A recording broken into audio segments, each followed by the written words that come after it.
रोहा ते पडम रस्ता खड्ड्यांनी भरलेला असून रखडलेल्या उड्डाणपुलामुळे गेली 4 वर्ष रस्त्याची दयनीय अवस्था कायम आहे. यामुळे रिक्षा चालकांचे हाल वाढले असून अनेक अपघातही घडलेत. या विरोधात रिक्षा संघटनेनं आमरण उपोषण सुरू केलं असून याला शिवसेना, शिंदे गट, राष्ट्रवादी काँग्रेस आणि सामाजिक संघटनांचा पाठिंबा मिळालाय. रिक्षा संघटनेचे अध्यक्ष लीलाधर मोरे आणि उपाध्यक्ष रुपेश मळेकर यांनी अधिकाऱ्यांवर संताप व्यक्त करत रस्ता लवकर पूर्ण न झाल्यास तीव्र आंदोलन छेडू असा इशारा दिला. स्थानिक नागरिकांनी उपोषणकर्त्यांनी अधिकाऱ्यांना थेट जाब विचारला, मात्र समाधानकारक उत्तर मिळालं नाही. त्यामुळे परिसरात वातावरण तापलंय. डॉक्टरकडे जातो असं सांगून घरातून निघालेले खालापूर घोडिवली गावातील जितेंद्र पालांडे गेली 2 दिवसांपासून संशयितरित्या बेपत्ता झालेत. डोलवली लगतच्या ओढ्यात त्यांची दुचाकी नादुरुस्त अवस्थेत सापडली. गेली 2 दिवस शोध मोहीम राबवूनही ते सापडले नसल्याने आता शोध पथक त्यांचा ड्रोनद्वारे शोध घेत आहे. या मार्गावरील सीसीटीव्ही फुटेज तपासलं असता जितेंद्र यांनी डोलवली लगतचा पूल ओलांडला नसल्याचं आढळून आलं. त्यामुळे खालापूर पोलीस हेल्प फाउंडेशनच्या पथकानं पाताळगंगा नदी पात्रात ड्रोनच्या साह्याने देखील शोध मोहीम राबवली, मात्र ते अद्यापपर्यंत सापडले नाहीत. अखिल आर्यावर्त संघ आंतरराष्ट्रीय बजरंग दल अंतर्गत शिव कावड यात्रा समितीच्या वतीनं श्रावणातील पहिल्या सोमवार निमित्त भव्य शिवकावड यात्रेचं आयोजन करण्यात आलं. खांदेश्वर शिवमंदिर ते गाढेश्वर शिवमंदिर असा 15 किलोमीटर पायी प्रवास रायगड विभागातील खालापूर, रसायनी आणि पनवेल विधानसभा भागातून पार पडला. यात्रेची सुरुवात आचार्य महामंडलेश्वर योगी सिद्धनाथ अघोर यांच्या हस्ते झाली. यात्रेत आमदार प्रशांत ठाकूर, आंतरराष्ट्रीय बजरंग दलाचे राष्ट्रीय अध्यक्ष दिनेश पाटील, संस्थापक अध्यक्ष सचिन खुळे तसंच विविध पदाधिकारी आणि शेकडो शिवभक्त भगवे वस्त्र परिधान करून सहभागी झाले. बम बम भोले, हर हर महादेवच्या जयघोषाने संपूर्ण परिसर भक्तिमय झाला. यात्रेचा समारोप गाढेश्वर मंदिरात झाला. रायगड जिल्ह्यात चायनीज सेंटर, धाबे आणि बियर शॉपमधून अवैध मद्य विक्री सुरू असल्याने अधिकृत परमिट बारचे आर्थिक नुकसान होत आहे, अशी तक्रार रायगड जिल्हा परमिट बार असोसिएशनने केली. असोसिएशनने राज्य उत्पादन शुल्क विभाग, पोलीस आणि जिल्हाधिकाऱ्यांकडे निवेदन देत कारवाईची मागणी केली आहे. याशिवाय सरकारने मद्यावरील 10% व्हॅट तात्काळ रद्द करावा, परवाना नूतनीकरण फी स्थिर ठेवावी, तसंच टॅक्स केवळ उत्पादन टप्प्यावर घालावा, अशीही स्पष्ट मागणी करण्यात आली आहे.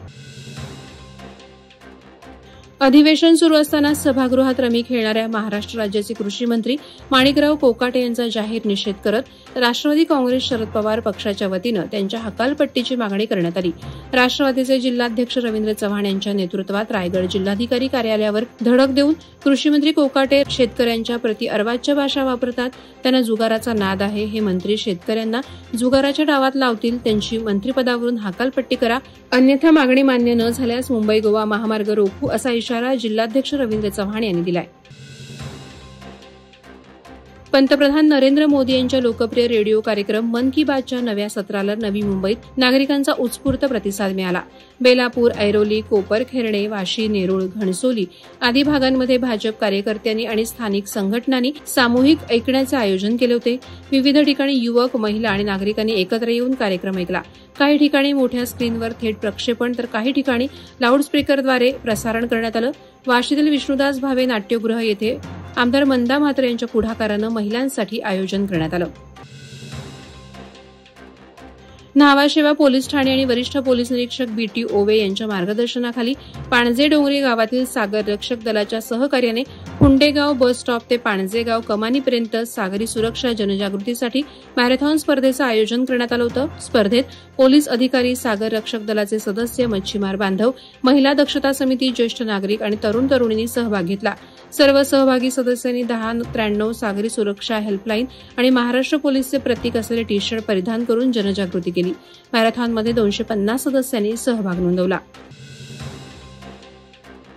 खोपोलीतील पाताळगंगा नदीप्रती कृतज्ञता व्यक्त करण्यासाठी सहज सेवा फाउंडेशनतर्फे नदीपूजन, आरती, महिलांसाठी श्रावणी हळदी कुंकू आणि सामूहिक वाढदिवस साजरा करण्याचा अनोखा उपक्रम राबवण्यात आला. गगनगिरी आश्रम येथे पार पडलेल्या या कार्यक्रमात महिलांसाठी लकी ड्रॉद्वारे एक महिला विजेत्यास पैठणी भेट देण्यात आली. विविध खेळांद्वारे बक्षिसे वाटप तसंच पर्यावरणपूरक भेटवस्तू, सीडबॉल आणि कापडी पिशवी देण्यात आल्या. या उपक्रमाला आनंद शाळा, गगनगिरी आश्रम, आरटी झवेरी, सद्गुरू ग्राफिक्स यांचं विशेष सहकार्य लाभलं. उरणमधील ऐतिहासिक आणि निसर्गरम्य चिरनेर गावातील प्राचीन शंभू महादेव मंदिरात श्रावणातील पहिल्या सोमवारी जलाभिषेकासाठी भाविकांनी मोठी गर्दी केली। सकाळी 6 वाजल्यापासून सुरू झालेल्या दर्शन रांगेत पावसातही भक्तांची आस्था अविचल दिसून आली। सुमारे 1200 वर्षापूर्वीच्या शिलाहार राजवटीशी निगडीत असलेल्या या स्वयंभू शिवमंदिराचा परिसर निसर्गरम्य डोंगर कुशीत वसलेला आहे। श्रावण सोमवार निमित्त आलेले भाविक केवळ पूजेसाठीच नव्हे तर गावच्या ऐतिहासिक आणि सांस्कृतिक परंपरेशी नाते जोडण्यासाठीही येथे येतात। मंदिरात भक्त भक्तिभावात तल्लीन होताना दिसले। वादळवारा लाईव्हसाठी न्यूज ब्युरो, रायगड। नवी मुंबई व रायगड जिल्ह्यातील ताज्या बातम्या आणि घडामोडींसाठी सबस्क्राईब करा वादळवारा लाईव्ह चॅनल आणि दाबा बेल आयकॉन।